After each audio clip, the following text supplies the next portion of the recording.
So I almost made it through my day without any incident. I was delivering up in Northeast Missouri, little gas station / truck stop, and I absolutely love going to this place. The owner, I have sat with the owner for an hour before.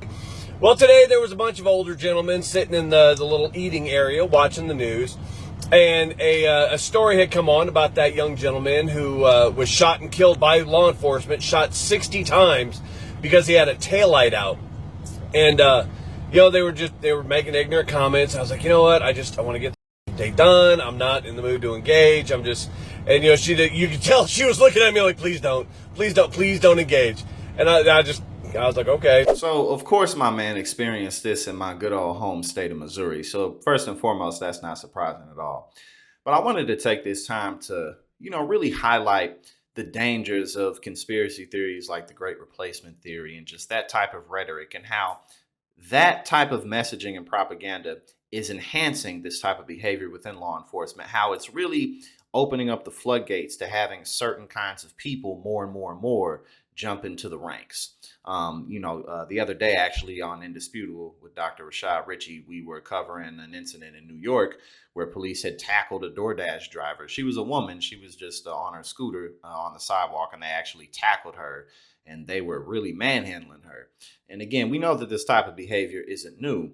But the problem is that as the right wing continues to ramp up all of their racist rhetoric, this type of behavior is going to only increase. So that's why we have to really, really be adamant about participating in local elections so that we can improve the law enforcement systems in the counties and the communities that we live in. I was just about ready to leave when one of them said, I don't know why those N-words feel like they need to run from the cops every time. If they don't run, maybe they wouldn't get shot.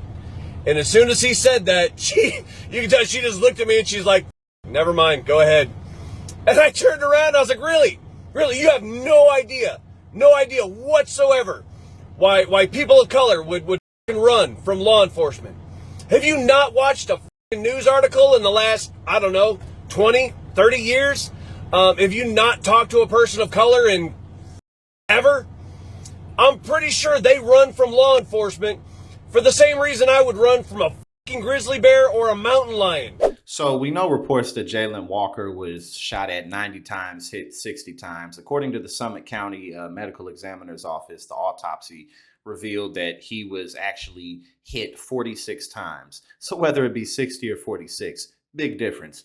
I mean, really think about how much animosity there has to go into that. That's so many shots, just boom, boom, boom, boom, boom, boom, boom, boom. And they just kept doing it. Like, you think he's dead yet? Oh, maybe not. Let's keep on shooting him. Let's keep on shooting. Like, that's really extreme. And like my man in this video pointed out, this is why people of color within the United States have a fear of law enforcement. This is why they'll run away. This is why even me, again, and I point this out before, I'm biracial. My father's black, my mother's white. I'm very fair skinned, but you can't see me behind this camera, but I'm 6'6", 220 pounds. I'm a big guy. You know what I mean? And, with my hair and everything, just all of that, like when police pull up behind me or I'm around police, I don't feel comfortable. You know what I mean? And again, I'm very fair skinned. So it's about the type of system that we live under and the type of people that the law enforcement goes after. Minorities, and especially people just in general who don't have the money to defend themselves in court. Why would I want to hang out with something that has a traditional history of unaliving people like me? Yeah, it got really quiet in there afterwards. They all kind of mumbled under their breath, and she just kind of looked at me and laughed, and I grabbed my Gatorade and walked out. And it's the mentality like that here in Missouri that I don't know. I mean, like, how do you get through to people that fucking ignorant? And again, as you all know, I'm from St. Louis, Missouri originally. I live in New Jersey now, but growing up in St. Louis, you go outside of the metropolitan area, really most of the states throughout the country. You leave the metropolitan areas, you're just in rural places where, the type of people who say things like, well, why do black people always just run away? Why don't they just comply? Why don't they? Well, again, as I've pointed out, and as many people on this network point out all the time, these people live in rural communities where there's nothing but a whole bunch of people exactly like them.